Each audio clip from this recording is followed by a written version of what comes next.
Battlefield 1 is not too far off its 7-year anniversary, and for those of you guys that are still playing it, I've curated this list of what I think are the best weapons. I've got a top 2 for each class with some honourable mentions as well. This game still absolutely slaps, and if you want to know the best way to still continue to slap cheeks 6.5 years on, then this is the video for you. I'm Dame, this is DameOver, and welcome to Battlefield 1's best guns. So if you are watching this video, you probably do still play Battlefield 1, and it's my favourite, definitely, out of the most recent Battlefield titles. We all know what's happened to 2042. It's gone from this kind of state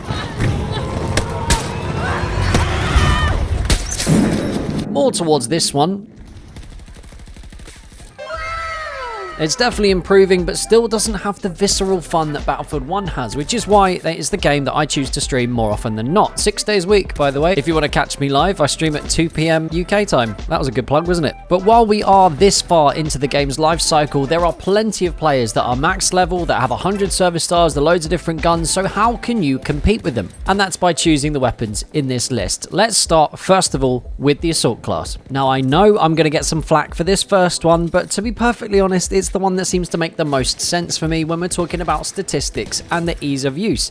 And it is, of course, I hate to say it, the Hellregal Factory. This gun is, as far as I can see, one of the easiest to use guns in the entire game. It's got plenty of rounds per reload. The TTK when you're up close is very, very good. And if you are trying to challenge outside of SMG range, it can still drop people very quickly if you choose to tap fire. It was the bane of Battlefield 1 for a really, really long time. For those of you guys that do remember, everyone was running around with the Hellregal because it was just a little too easy until the SMGs got a little bit of a nerf. There are definitely guns that do what this gun does better, but to be honest, in most situations, I think I would choose the Hellregal simply because it's so versatile. Now, flipping things on its head, we're going to go with the trench variant of one of the guns that you can get in the Assault class, and that is the Automatico Trench. Now, this gun can be absolutely lethal, way out of the range you really feel like it should be able to be, and as long as you get used to using the hip fire correctly, it can melt people, especially in those close quarters. Now, why not choose the Annihilator, I hear some of you say? Well, because the Automatico has that extra range. The Annihilator is great, it's really, really good, but it fires so fast you end up using all of your bullets in one burst.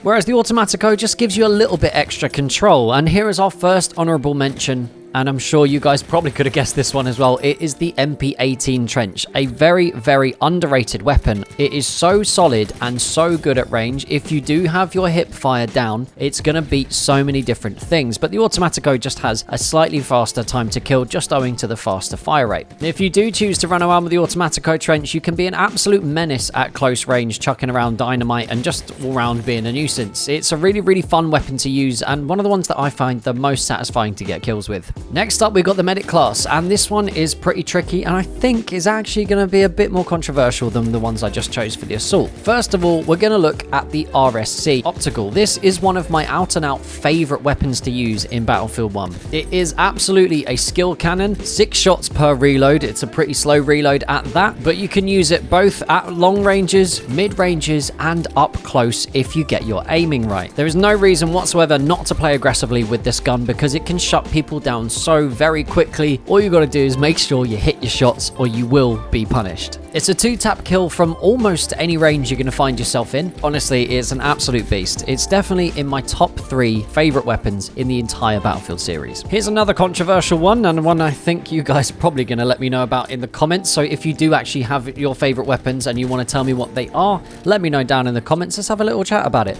We're going to go with the Fedorov Optical. Now, this gun is probably the easiest to use out of all of the weapons in the Medic class simply because it's automatic. It requires far less accuracy because you can just hold down the trigger. It's very similar to the SL Sweeper, but it fires so much faster that you can be way more effective. Not to mention that the fast fire rate and tap firing at range makes it very, very lethal as well, and you can still counter snipe, which the Medic class is very, very good at doing. Add in suppression for those shots that you do miss, and the Fedorov Optical, frankly, is a bit of a beast. Obviously, up close, you're going to suffer against some of the LMGs and a lot of the SMG LMGs from the assault class, but you do have the plus side with the medic class of having the auto revolver, which is the fastest firing revolver in the game. So if you do have to change weapons, you have an incredible sidearm to go to. I'm sure you guys have seen plenty of players in Battlefield 1 that have 100 service stars on the Feather of Optical. I don't actually know how many I've got, but I'm pretty sure I'm approaching about 50. And similarly to the Hell Regal, it's more about ease of use than anything. This gun is so good at so many different things that if you're playing competitively or you just want to have a bit of an easier time, it's a bit of a no-brainer. It's a jack of all trades, but it's actually better than what you'd think of when you think of a jack of all trades. What's the difference between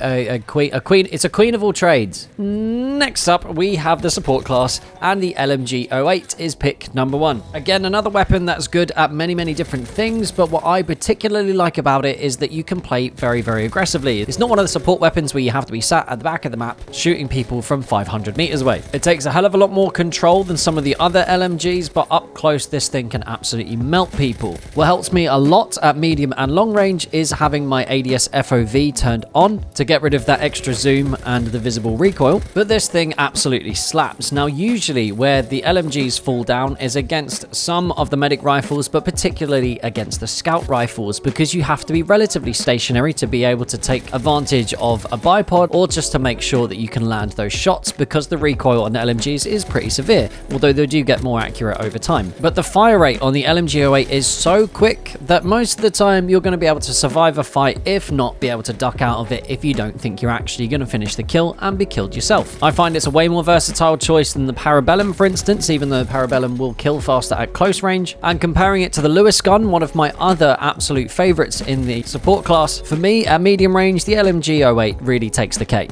Our second choice for the support class is the BAR Storm. Now this one is an absolute beast in close quarters. My personal preference is not to sit at the back of the map. I like to be stuck in the thick of it, really up close and personal in the action, and the BAR Storm is an excellent way to do that. Very similar feeling to lots of the SMGs, but the BAR Storm is just absolutely fantastic. One of the most fun guns to use, I think. Now comparing it directly to our previous choice, the LMG08 low weight, it has exactly the same bullets to kill, exactly the same time to kill, but the damage drop off over distance is actually far less on the BAR. When you hit 37 meters, the BAR Storm does 23 damage per shot and the LMG08 does 21. There is a much steeper drop off with the LMG08 as far as the damage can do over range, which is why the BAR is still extremely viable if, again, you decide to tap fire. Now, for those of you guys that love to have a bit of a challenge with the BAR, you can, of course, go with a telescopic, and I would recommend having it on single fire mode.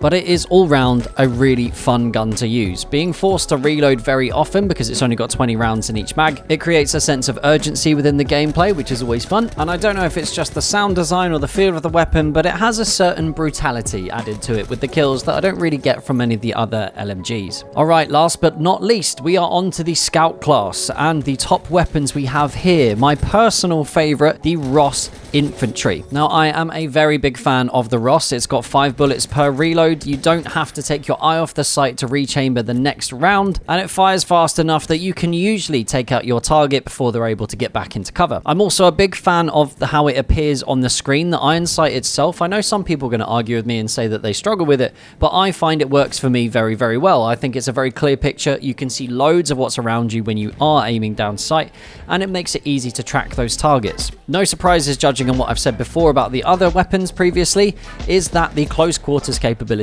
are up there with the Ross. It's one of my favorite aggressive sniper rifles to use. The short range sweet spot, which is the same as the SMLE, so 40 to 75 meters, means that on particular game types, namely operations, this gun can really dominate, especially when you are defending. It's really fun to use, the kills feel really clean, and if you do decide to go for the old 1-2 switch, shot with your sniper rifle, finish off with your sidearm, the Ross is a very fun weapon to use. Now, my next favorite is the Lebel Infantry. You'll notice that the last two ones have been infantry rifles. I think this is probably a product of playing on console rather than playing on PC and having the aim assist kick in when you do use infantry rifles. But the Lebel for me is one of the more interesting ones to use because, most of all, it has 8 rounds before you need to reload. Absolutely clutch in so many different situations, especially when you're fighting more than one target. The one-hit kill range, starting at 50 meters and finishing at 87, means that you can sit a little bit further back from the action and still manage to pick up loads of kills. The rate of fire while it is slower than the Ross, so the Ross has 62 rounds a minute, the Lebel has 56. Being that little bit further away from the action means that you don't have to rush your shots as much, because generally you won't be able to be killed yourself in the same amount of time from that range. Choosing to use the Lebel over the Ross, for instance, means that you're going to be a lot further away from the medics and LMGs that are going to be trying to take you out, but of course counter-sniping is always going to be something you need to keep your eye on. It's a gun with another very clean iron sight and is just very satisfying to use. So those are the top weapons to use in Battlefield 1 in 2023. Now these are of course my personal preferences, so if you guys think otherwise, please do let me know down in the comments. I want to know what your top 4 picks are for Battlefield 1, or if you can pick one for each class as well, I'd love to know what you think. Don't forget, I stream 6 days a week here on YouTube, so if you want to catch up with that, it's 2 o'clock UK time. Thank you so much for watching. If you're new, consider subscribing, I'd really appreciate it. Don't forget to hit the like button, and that's DameOver. Peace.